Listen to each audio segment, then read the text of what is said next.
जंगल में ठंडी का मौसम चल रहा था। मीनू चिड़िया मजबूत घोंसले बनाकर पक्षियों को बेचती थी और मीनू चिड़िया का कारोबार बहुत अच्छे से चल रहा था। मीनू चिड़िया तुम बहुत अच्छी हो। तुम्हारे बनाए हुए घर और घोंसले बहुत मजबूत होते हैं और तुम्हारे दाम भी एकदम मुनासिब हैं। हाँ, बुलबुल ठीक कह रही है। मीनू चिड़िया तुम हम पक्षियों का बहुत ख्याल रखती हो और तुमने कितने सालों से घरों के दाम भी नहीं बढ़ाए। वो इसीलिए पक्षियों, क्योंकि मैं तुम सबको मुश्किल में नहीं डालना चाहती। मेरा घर तुम सब पक्षी आराम से खरीद लेते हो और मुझे मुनाफा भी अच्छा खासा हो जाता है। इसी जंगल में कालू कौवा भी रहता था। कालू कौवा काफी आलसी था और कोई काम काज नहीं करता था। रानी कौवी तो कालू कौवे से बहुत परेशान थी। कालू जी, आपने मुझे बहुत परेशान कर दिया है। मैंने अपने भाई को बुलाया है, अब वही आपको सबक सिखाएंगे। हाँ हाँ, बुला लो रानी, मैं तुम्हारे भाई से कोई नहीं डरता। बस उसी समय वहां पर रानी कौवी का भाई आ जाता है। हाँ भाई, क्या कह रहे हो तुम कालू कौवे? तुम किसी से नहीं डरते? अरे कौवे भाई, आप यहाँ अचानक कहाँ से आ गए? मैं तो बस रानी से ऐसे ही कह रहा था। मैं तो आपके अलावा किसी से नहीं डरता। बस बस कालू कौवे, मैंने सब सुन लिया है। परंतु मैं आखिरी बार कहने आया हूँ कि कोई काम धंधा कर लो, वरना मैं रानी कौवी को हमेशा हमेशा के लिए अपने साथ ले जाऊंगा। हाँ भाई, मैं भी कामचोर कालू जी के साथ बिल्कुल भी नहीं रहना चाहती। ये तुम क्या कह रही हो? भाई, मैंने मीनू चिड़िया का कारोबार देखा है। मीनू चिड़िया पक्षियों को मजबूत घर और घोंसले बनाकर देती है। मैं भी यही चाहता हूँ कि मैं भी मीनू चिड़िया की तरह यही कारोबार करूँ। बस आप मुझे लकड़ियाँ दिलवा दें, मैं खूब मेहनत करूँगा और लकड़ियों के पैसे भी मैं आपको लौटा दूंगा। ठीक है कालू कौवे, लेकिन ये तुम्हारा आखिरी मौका है। मैं तुम्हें लकड़ियाँ खरीद कर दे देता हूँ, परंतु अब से तुम बहुत मेहनत करोगे। थोड़ी देर के बाद रानी कौवी का भाई कालू कौवे को काफी सारी लकड़ियां दिलवा देता है और अब कालू कौवा लकड़ियों के मजबूत घर बनाना शुरू कर देता है। 2 दिन गुजर जाते हैं। 2 दिन कड़ी मेहनत के बाद कालू कौवे ने अब काफी सारे लकड़ियों के घर बना दिए थे। अब कल मैं अपने ये सारे घर बेचूंगा और मीनू चिड़िया की तरह बहुत ज्यादा अमीर हो जाऊंगा और फिर रानी कभी भी मुझे छोड़कर कभी नहीं जाएगी। अगले दिन कालू कौवा पक्षियों को आवाज लगाकर उनसे कहता है, आ जाओ पक्षियों, नए और मजबूत घर खरीद लो। ले जाओ भाई, ले जाओ, मजबूत घर ले जाओ।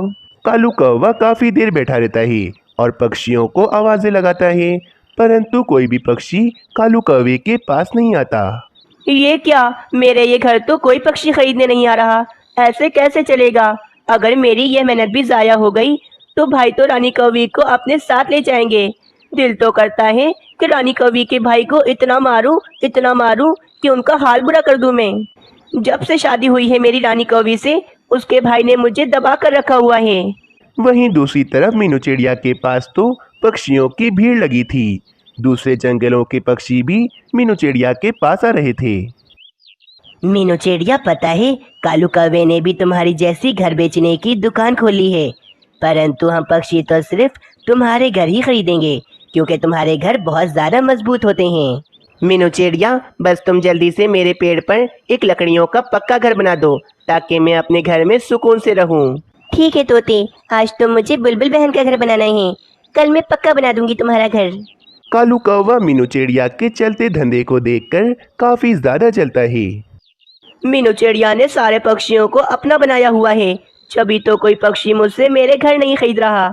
मुझे किसी भी तरह सब पक्षियों को अपनी तरफ लाना होगा और ये जब ही मुमकिन है जब मीनू चिड़िया अपना कारोबार बंद कर दे। मैं मीनू चिड़िया का ये घर बनाने वाला कारोबार बंद करवा कर ही रहूंगा। बस फिर क्या था, कालू कौवा बुलबुल के घर के पास जाता है। ये बुलबुल का घर मीनू चिड़िया ने आज ही बनाया है, अब आएगा मजा। फिर कालू कौवा बुलबुल के घर में न होने का फायदा उठाकर उस घर पर जोर जोर से उछलता है, जिस कारण वे घर काफी ज्यादा कमजोर हो जाता है। बस अब ये घर बहुत ज्यादा कमजोर हो गया है, कुछ ही देर में ये घर टूट फूट जाएगा। ये कहकर कालू कौवा वहां से चला जाता है। कुछ ही देर बाद जब बुलबुल वहां पर आती है तो वे देखती है उसका घर तो नीचे गिर के टूट चुका था और उसके अंडे भी उसी घर के अंदर ही दब चुके थे। अरे बाप रे बाप, ये क्या हो गया? मैं तो लुट गई, बर्बाद हो गई। मेरे अंडे, ये घर कैसे टूट गया? ये तो नया घर मैंने मीनू चिड़िया से बनवाया था ना, मैं छोड़ूंगी नहीं उसे। बुलबुल गुस्से में फौरन मीनू चिड़िया के पास जाती है। मीनू चिड़िया, मेरे पैसे मुझे वापस करो।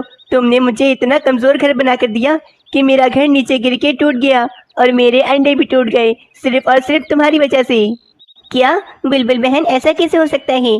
मैंने तो आपका घर बहुत मजबूत बनाया था। परंतु आप चिंता मत करें, मैं आपका घर दोबारा बना देती हूँ।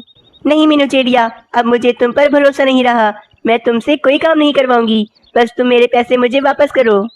फिर मीनू चिड़िया बुलबुल के पैसे उसे वापस कर देती है।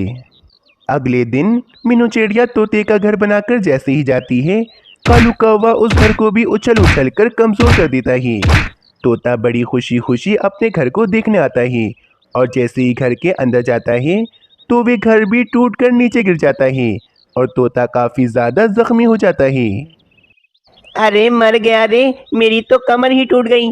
अरे मीनू चिड़िया, मैं तुम्हें छोड़ूंगा नहीं। तुमने मेरा घर कितना कमजोर बनाया था कि इतनी जल्दी ही टूट गया मेरा घर। बस अब इसी तरह कालू कौवा एक एक करके मीनू चिड़िया के सारे ग्राहक खत्म कर देता है।